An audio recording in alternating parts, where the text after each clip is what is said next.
26 जून 2023 ये एक ऐसा दिन है जब पुलिस वाले को एक खबर मिलती है कि एक बुढ़िया जो कि कई दिन से एक लाश के साथ रह रही है, लाश को कपड़े पहनाती है, उसे नहाती है और उसके साथ सोती है। जब उस लाश के बदन पे कीड़े मकोड़े चलने लगते हैं तो वो उस लाश को धोती है, नहाती है और कपड़ा चेंज करती है और उससे लाश को इसलिए भी नहलाती थी ताकि उसकी बदबू बाहर ना जाए और लोगों को ये बात मालूम ना चले।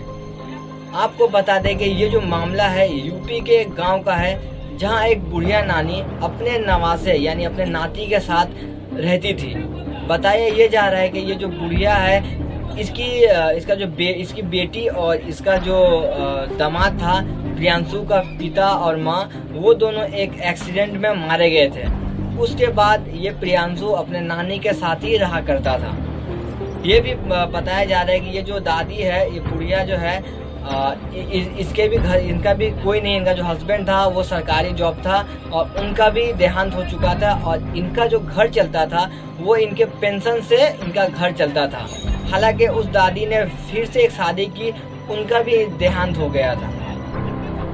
आपको बता दें कि जैसा कि उनके पड़ोसियों ने कहा है कि 8-10 दिन पहले ही वो दादी अपने घर से निकली थी अकेले।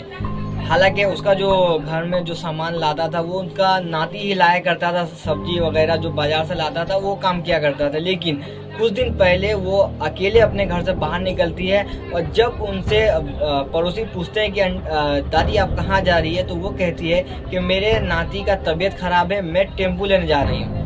जब वो टेम्पो लेने जाती है तो टेम्पो वाला आने से इनकार कर देता है। फिर वो चुपचाप आती है और घर में दरवाजा बंद करके घर में ही रहती है। कई दिन तक वो घर से बाहर नहीं निकलती और जब पड़ोसियों को गंध आती है, मरने की बदबू आती है, तो जब वो लोग पड़ोसी परेशान हो जाते हैं तब जाके वो दरवाज़ा खटखटाते हैं और पूछते हैं दादी से कि क्या अब दरवाज़ा खोलिए, इतनी गंदी क्यों आ रही है। तो दादी जो बुढ़िया औरत थी वो अंदर से ही बोलती है कि मेरे नाती का तबीयत खराब है, मैं दरवाज़ा नहीं खोलूँगी। ऐसा ही करके 8-10 दिन गुजर चुके थे।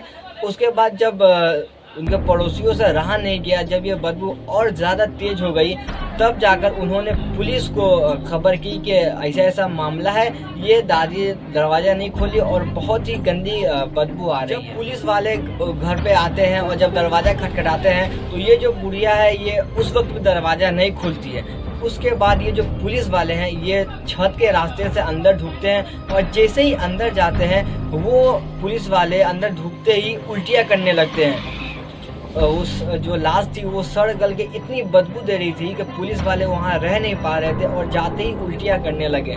कैसे भी करके पुलिस वाले अंदर गए, दरवाज़ा खोला और उसके बाद उस जो बुढ़िया थी उनको बाहर निकाला और उसके बाद उस लाश को जैसे तैसे करके पोस्टमार्टम के लिए भेज दिया गया। और उसके बाद वो जो बुढ़िया थी, जो प्रियांशु की नानी थी, उनको हॉस्पिटल भेज दिया गया क्योंकि उनकी माइंड मेंटेलिटी जो थी वो माइंड प्रॉब्लम थी, जिसके वजह से वो नहीं चाहती थे कि मेरा जो नाती है वो हमसे दूर हो, क्योंकि वो इससे पहले अपने बेटी, दामाद और अपने हस्बैंड को खो चुकी थी, जिसके वजह से वो डर गई थी कि मैं अपने नाती को भी ना खो दूँ। इसीलिए वो किसी को बता नहीं रही थी और चुपचाप घर में दरवाज़ा बंद करके उसके साथ रहती थी, उसे नहाती थी और उसके साथ ही सोती थी। आपको बता दें कि पोस्टमार्टम के लिए लाश को भेज दिया गया है और उसकी जो नानी थी उनको भी हॉस्पिटल भेज दिया गया है। उसके बाद अभी तक कोई जानकारी नहीं आई है। जैसे ही हमें और कोई जानकारी मिलती है हम आपको इस चैनल के माध्यम से आप तक पहुंचाते रहेंगे।